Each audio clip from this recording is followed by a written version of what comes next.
Bonsoir à tous et bienvenue dans ce journal. À la une de l'actualité, les fidèles chrétiens de Guinée, à l'instar de leurs co-religionnaires, ont célébré la fête de Noël en ce vendredi 25 décembre 2020. Notre rédaction a tendu son micro à quelques-uns. Vous les écouterez en ce début de journal.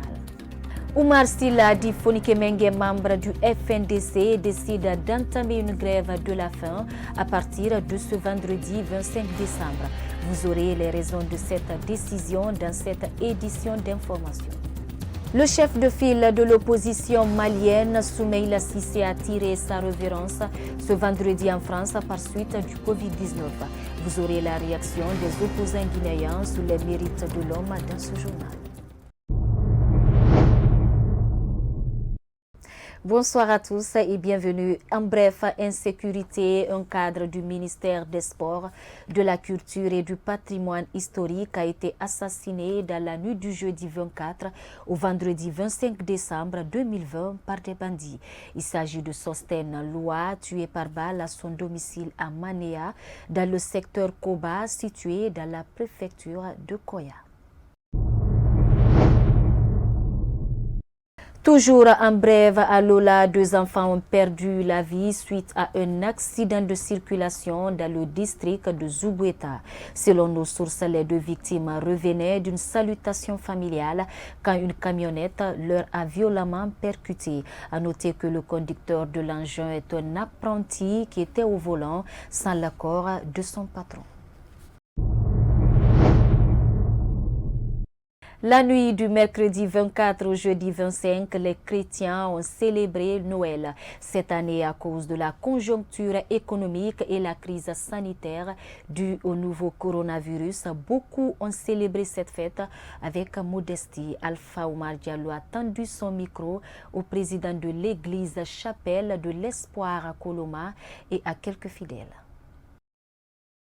La naissance de notre Sauveur, le Seigneur Jésus, qui a été promis dans l'Ancien Testament, et il y a beaucoup de prophètes qui ont parlé de lui, et il est venu, tout ce qui était prédit sur lui, il est venu, il les a accomplis, et c'est lui qui nous donne le salut, sinon l'homme était perdu.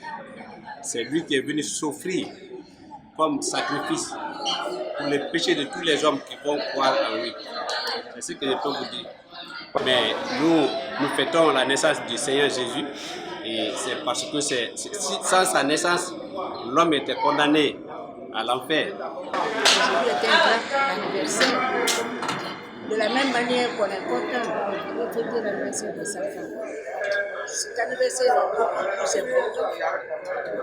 C'est un anniversaire spécial pour nous parce que c'est un moment vraiment de joie, et donc dans une circonstance de joie, d'ardeur et de compréhension du message qui s'est passé et du contenu même de Noël que nous avons fêté cela.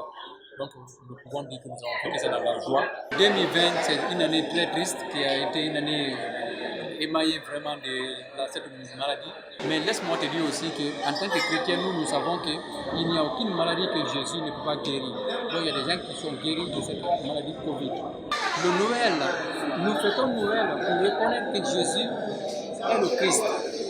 Les Juifs, dans la Torah, ont annoncé, par la bouche des prophètes, parce que c'est Dieu qui a écrit ces documents, c'est la Bible. Alors ils ont annoncé qu'il y a quelqu'un qui doit venir, qu'on appelle le Christ, qu'on appelle le Messie.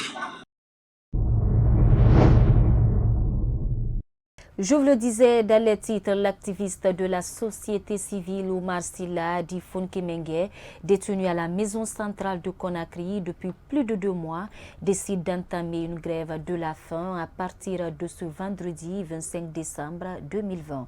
Les principales raisons sont entre autres protester contre sa détention prolongée et exiger un procès sans délai. Oumar Condé a rencontré l'un des avocats du Front National pour la défense de la Constitution. Suivez son reportage. C'est un opposant farouche au régime d'Alpha Condé qui a combattu le projet controverse de 3e mandat. Arrêté pour la 2e fois le 29 septembre dernier, Oumar Sylla alias Fonikemenge décide de changer de forme de lutte, la grève de la faim. Cela pour protester contre sa détention prolongée et exige un procès. Il a décidé de faire une grève la faim pour attirer l'attention du public, non seulement sur les conditions de détention, mais aussi sur les retards au niveau de différents dossiers devant la justice. C'est vraiment une cause noble et nous allons l'accompagner. Pour cet avocat, Oumar Sylla est en prison pour son opinion politique comme tant d'autres. Il poursuit qu'il craint même pour sa vie car le cas de Roger Vamba lui revient tout le temps à l'esprit. Mais tous ceux qui sont arrêtés là, vous allez voir, à part les procès-verbaux d'audition, soit au niveau de la police ou bien au niveau des juges d'instruction, il n'y a absolument aucun élément de preuve, absolument rien du tout. C'est des détenus d'opinion politique. Vous avez suivi le cas de Roger Bamba, qui n'a absolument rien fait, qui s'est retrouvé en prison, et malheureusement, il n'est plus de notre aujourd'hui. Néanmoins, Maître Kerno Souleymane Baldé appelle à la bonne foi des autorités guinéennes pour la tenue d'un procès équitable. Nous espérons qu'au niveau du gouvernement, il y aura quand même certaines personnes qui ont une âme sensible, qui pourront avoir la conscience requise pour veiller à ce que, au minimum, le procès soit organisé le plus rapidement possible. Cet activiste de la société civile, détenu à la maison centrale de Conakry, y séjourne depuis plus de 2 mois et aucune date n'est annoncée pour l'ouverture de son procès. L'ONG Association Mines sans pauvreté a rendu public ce mercredi 23 décembre 2020 son rapport de voyage d'études sur l'exploitation minière et environnementale dans certaines localités environnantes situées entre Zérékoré, Lola et la République du Libéria. Dans ce rapport de 44 pages, les études ont montré qu'il y a une nécessité de mettre en place une politique commune d'exploitation des ressources minières autour du Monimba. Sayon Kamara, décryptage.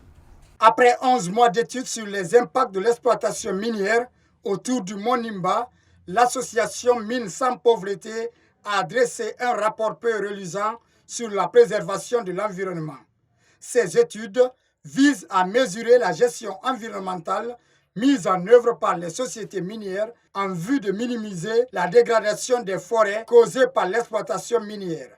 Lorsque vous avez des projets miniers qui s'accentuent autour de ces écosystèmes sensibles, il y a lieu de se poser plusieurs questions. Est-ce qu'il faut continuer à fustiger le fait qu'on donne des permis dans ces zones, ou est-ce qu'il faut s'opposer carrément au développement des projets miniers dans ces localités? Mais compte tenu de la situation de nos pays pauvres que nous sommes, ce n'est pas la solution. Il va falloir repenser un peu le système. Donc, nous avons estimé qu'un cadre d'apprentissage des bonnes pratiques serait salutaire. La Guinée et la Sierra Leone sont 2 pays exportateurs des ressources minières autour du Monimba. Pour éviter la dégradation des faunes et flores qui composent ce patrimoine forestier de l'UNESCO, ce responsable de l'ONG Mines sans pauvreté fait quelques recommandations aux autorités des 2 pays. Il va falloir faire en sorte qu'il y ait un moyen de développer ce processus, que la restauration soit systématique, continue et progressive sur les sites miniers, et encourager les États, encourager les sociétés minières à adopter ce principe-là. Le même rapport sollicite une unité d'action des ONG engagées dans la protection des droits des communautés impactées pour une solution forte et durable. Je vous le disais également dans les titres, l'opposant malien Soumeila Cissé est décédé ce vendredi à l'âge de 71 ans à Paris des suites de la Covid-19. Selou Dalein Diallo, président du parti UFDG, et Baouri, président de l'UDRG, ont réagi à cette triste nouvelle. Mohamed Traoré et Moustapha Diané. Depuis plusieurs décennies, Soumeila Cissé était la principale figure de l'opposition au Mali. Selou Dalein, principal opposant guinéen, est l'un des amis fidèles du défunt. Il explique comment il a appris cette triste nouvelle. Je dois avouer que je l'ai appris par France 24. Les gens m'ont appelé pour attirer mon attention sur la diffusion par cette chaîne de cette triste nouvelle. Je ne savais pas qu'il était malade. Donc c'est avec beaucoup de surprise que j'ai appris sa mort.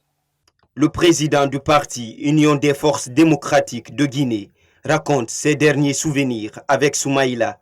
Récemment, il y a 2 semaines, il m'a appelé. Il a appris tout ce qui se passe ici. Il voulait venir parler avec Alpha pour voir s'il pouvait, compte tenu du fait que Alpha Condé l'avait invité ici pour parler un peu entre lui et IBK, s'il pouvait venir prêter sa médiation. Pour sa part, Baouri, président du parti Union des démocrates pour la renaissance de la Guinée, UDRG, se dit surpris par cette subite disparition de l'opposant malien. Bon, je suis profondément atterré par cette nouvelle qui est inattendue et qui est bouleversante. Comme vous le savez, c'était une carte maîtresse dans le dispositif politique du Mali. Depuis 2002, Soumaïla Cissé tentait d'accéder à la présidence malienne. Sans succès, il est arrivé 2e lors de 3 scrutins présidentiels au Mali. Son décès relance le débat sur l'alternance dans ce pays, en proie à une crise politique. Nous restons toujours au Mali pour dire que le chef de file de l'opposition, Soumaïla Cissé, est décédé ce vendredi 25 décembre 2020 à Paris, où il était hospitalisé pour cause de coronavirus. Il venait d'être évacué dans la capitale française pour y être soigné. Kadia Toubari nous fait un commentaire sur son parcours politique. Suivez. Né le 20 décembre 1949 à Tombouctou, Soumaïla Cissé est ingénieur informaticien de profession. Il étudie à l'université de Dakar, Sénégal, puis à celle de Montpellier, France, et à l'Institut des sciences de l'ingénieur, situé dans la même ville. Il est alors major de sa promotion. Militant dès sa création à l'Alliance pour la démocratie au Mali, Parti africain pour la solidarité et la justice Adema Passy, il devient en 1992, après l'élection d'Alpha Oumar Konaré à la présidence de la République du Mali, secrétaire général de la présidence de la République. Il est nommé ministre des Finances en 1993, ministre des Finances et du Commerce en 1994, de nouveau ministre des Finances en 1997 et ministre de l'Équipement, de l'Aménagement du territoire, de l'Environnement et de l'Urbanisme en 2000. En janvier 2002, il démissionne du gouvernement pour se consacrer à la préparation de l'élection présidentielle. Il est investi par l'Adema Passy comme candidat pour la succession d'Alpha Oumar Konaré. Arrivé en 2e position au premier tour, il est battu par Amadou Toumani Touré au second tour, obtenant 35% des voix. Considérant avoir été trahi par le président Alpha Oumar Konaré, il quitte l'Adema Passy avec une partie des militants pour fonder l'Union pour la République et la démocratie, URD, en juin 2003. Soumaïla Cissé était président de la Commission de l'Union économique et monétaire ouest-africaine, UEMOA, de 2004 à 2011. Se présentant à l'élection présidentielle de 2013, il arrive 2e au premier tour et affronte Ibrahima Boubacar Keïta au second tour. Il reconnaît sa défaite avant même la fin du dépouillement des bulletins de vote. Les résultats finaux le créditent de 22,4% contre 77,6% pour Ibrahima Boubacar Keïta. Candidat à l'élection présidentielle de 2018, il arrive une nouvelle fois en 2e position du premier tour avec 17,8% des suffrages selon les résultats officiels. Le président sortant Ibrahima Boubacar Keïta arrivant en tête avec 41,7% des voix. C'est la première fois qu'un président sortant se retrouve en ballottage pour un second tour dans l'histoire du Mali. L'opposition dénonce des fraudes électorales et Soumaïla Cissé appelle à un front démocratique contre le président sortant tout en déposant des recours contre les résultats de l'élection. Il ne parvient toutefois pas à rallier le soutien des candidats éliminés. Il est battu au second tour, obtenant 32,8% des voix. Il conteste sa défaite, dénonçant des fraudes. Le 25 mars 2020, Durant la campagne pour les élections législatives, le convoi de Soumaïla Cissé est attaqué par des hommes à moto. Son garde du corps est tué, 2 de ses proches sont blessés. Cissé et 11 membres de son équipe de campagne sont enlevés. 5 des otages seront ensuite libérés pour aller annoncer aux autorités maliennes que Cissé était gardé vivant. La piste des djihadistes d'Amadou Koufa liés à Al-Qaïda est privilégiée, mais dans le contexte sécuritaire et politique du Mali, elle n'est pas confirmée. Durant sa détention, Soumaïla Cissé est réélu au premier tour des législatives le 29 mars. Des négociations sont menées par le maire de Niafunké et un groupe de notables de la région avec ses ravisseurs. Le 3 avril, des otages sont libérés, mais pas Cissé. Le 16 juin 2020, le président Ibrahima Boubacar Keïta affirme savoir que Cissé est toujours vivant. Le 21 août suivant, le comité international de la Croix-Rouge annonce que Soumaïla Cissé a pu transmettre des lettres à sa famille qui était sans contact avec lui depuis des mois. Le 9 octobre 2020, 6 mois après son enlèvement, les islamistes libèrent Soumaïla Cissé en même temps que l'otage française Sophie Petronet et 2 autres otages italiens à la suite de la libération de plus de 200 djihadistes et combattants par les autorités qui dirigent le Mali depuis le coup d'État du 18 août précédent. 2 mois après avoir recouvré la liberté, Soumaïla Cissé est atteint de Covid-19. Évacué à Paris, il décède ce vendredi 25 décembre 2020.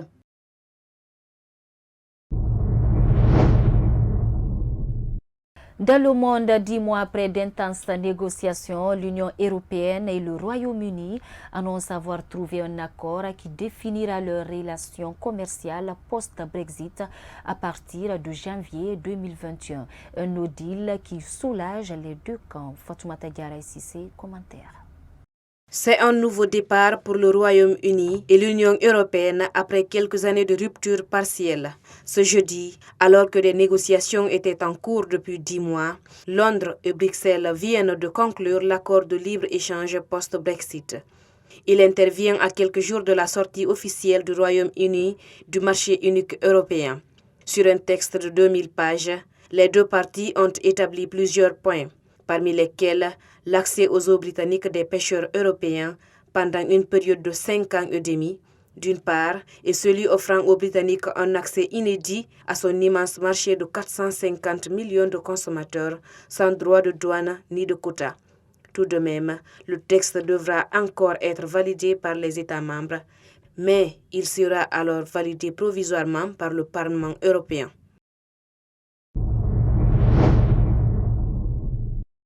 Et puis sport, pour terminer, la 10e édition de la Coupe nationale handball a débuté jeudi 24 décembre 2020 au gymnase du stade du 28 septembre de Conakry. Le même jour, la Fédération guinéenne de basketball a procédé au lancement du premier championnat des centres de formation du terrain de la NBA Junior sur le même lieu. Mohamed Salih Diallo, commentaire. Au compte du handball, les spectateurs ont eu droit à 4 matchs dans la journée du jeudi 24 décembre 2020. En série filles, les handballeuses de l'ASG ont battu celles de Kamsar Handball par 26 buts contre 25. Les Olympiennes ont été malmenées par l'ASM de Sangaredi avec 36 buts contre 28. En série garçons, le Orea a gagné le Coq de Bokeh sur un score de 36 buts contre 32. Les Olympiens en série masculine ont laminé 43 buts à 20 l'Alostar de Fria. Pour sa part, la Fédération guinéenne de basketball a démarré le championnat des centres de formation I16 au terrain NBA du stade du 28 septembre, le jeudi 24 décembre 2020. La série filles I16 et celle des hommes ont ouvert la compétition. Pour le handball, les matchs retour se joueront ce jeudi 25 décembre 2020 au gymnase du stade du 28 septembre. Les finales sont programmées pour le dimanche 27 décembre 2020.